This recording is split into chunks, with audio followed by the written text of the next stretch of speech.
my friend. My name is Wago Howard, and I'm here to talk about a very important thing that has musical importance to you. It depends on what level you're at musically, but everybody should know about it. It's called musical phrasings or syllables. The phrasings into which we put into notation, like whole notes, half notes, quarter notes, eighth notes, and then 16th notes, can have different phrasings on them. They could be long and flowing like legato notes. They could be very short and detached like staccato notes.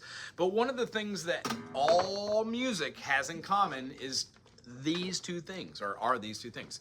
It has a tonal pitch and it has some sort of tempo. Now, not all music that is considered music needs to have a tonal pitch, or nor does it need to have a tempo. But when you have the combination of these two items, yes, music arises. So one of the things I wanted to talk about was looking for speech patterns.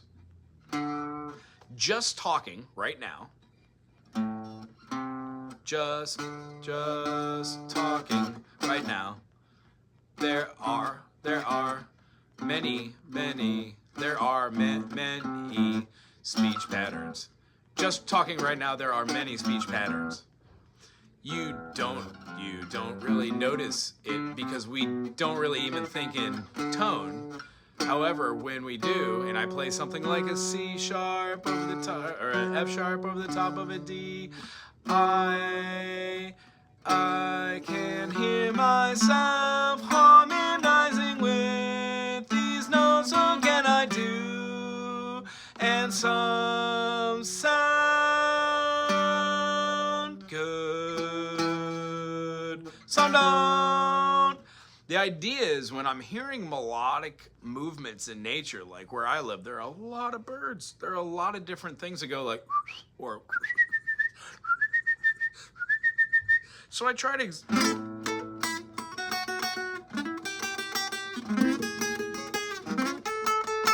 By trying to hear out these little different melodies where they lie, it opens up my brain to hear different melodies that aren't exhibited in music that I listen to, that's only really exhibited in nature. Now, nature is not the only place to get these. As I aforementioned, man, woman, tend to have a lot of different tones. All animals, all birds, mammals, insects, they all have some sort of vibration or frequency. It's just, are we capable of listening to those things? So I don't know how it worked out for other musicians, like, down along the highway, 7 miles from here, see them both feet running and you watch them disappear. Down low, well, baby, no. I don't know if any of that came from nature or observing it, but I do know that when I hear like a train in the background going, that's in the song. The song's called Long Train Running, and I know it's an obvious connection, but the idea is the chugga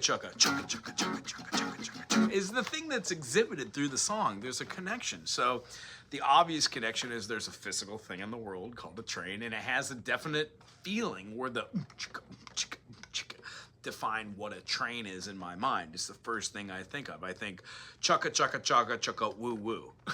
So that's the feeling of a train. As soon as I hear like a fish song, like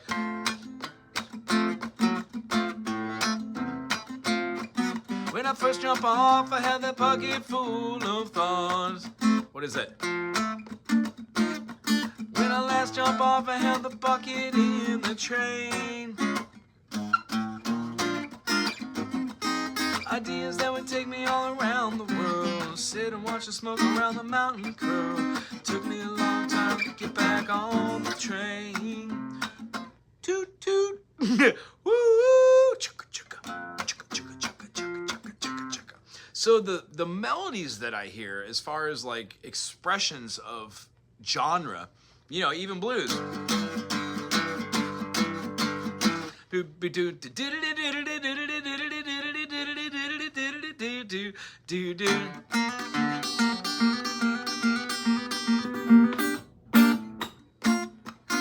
has kind of like a bell or a whistle or a triangle, ding a ding ding a ding a ding a ding.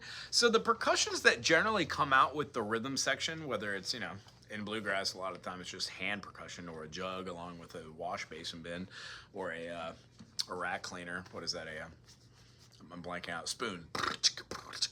But as far as like our kit player and how those music notes tie together, we look for recognizable patterns. And what I'm simply suggesting to a suggestible audience is today, if you're watching this video, listen to your external world.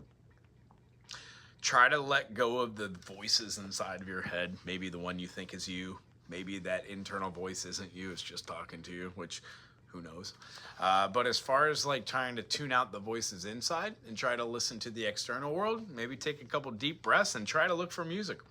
When you clear your mind and you hear something like, I don't know, a car going, honk, honk, beep, gook, kick, gook, kick, gook, wait, kick, gook, wait, kick, gook, wait, boop, walk, boop, walk. I don't know where you're at in the world, but almost all of our automated systems have some sort of noise to associate. One, it helps us to recognize the social clues around us. Two, it is something that is programmed. Those are intervals. So every time you hear like a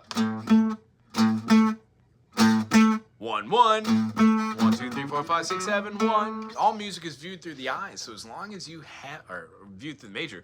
So as long as you have a good working idea of 7 notes, you can pretty much find out what key any idea or song is in. And then every melody is basically derived from those. Scales or modes, moduses, they just basically give a little inflection changing around where those 7 notes are in a Western scale, or 12 notes when we're talking chromatically. So I would urge you this week, while you're trying to write some songs, if you've got a little something you're dittying on, like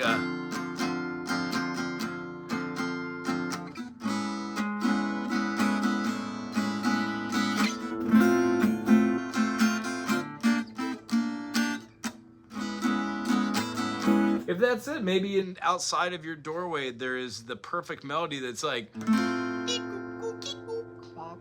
somebody gets into a car accident, you hear,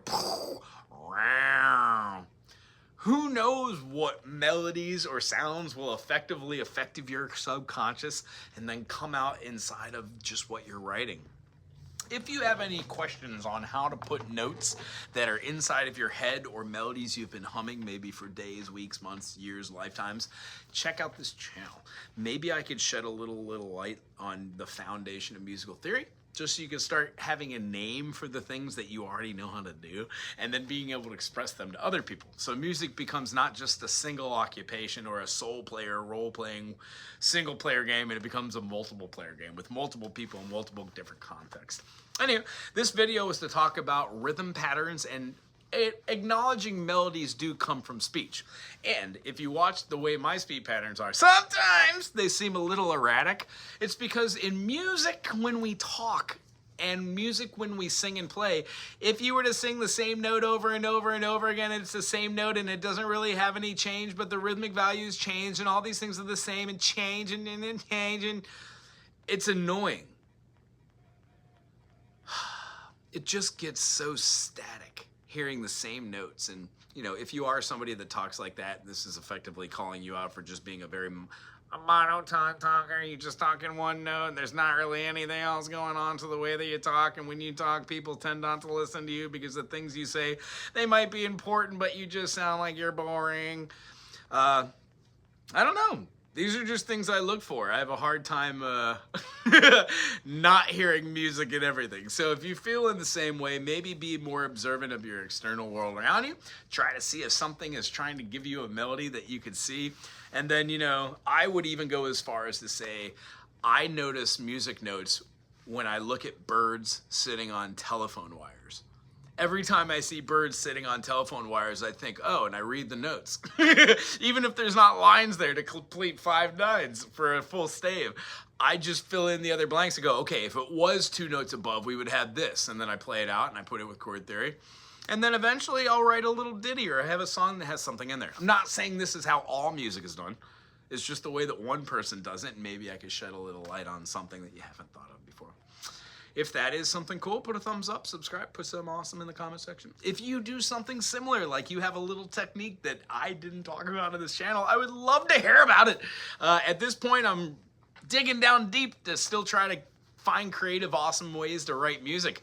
Besides chord analyzation, musical theory know-how, knowing your circle of fifths, being able to use vocabulary, analyzing different period music, different player music, different instrument music, and then trying to amalgamate that into your own sound while using different techniques. Understanding what six chords are, knowing what sevens are, or major sevenths, and having to go up to like a major nine.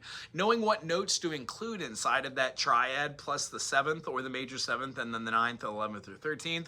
Or trying to devise chords which utilize polychords where you have chords over the top of each other which ipso facto make new chords.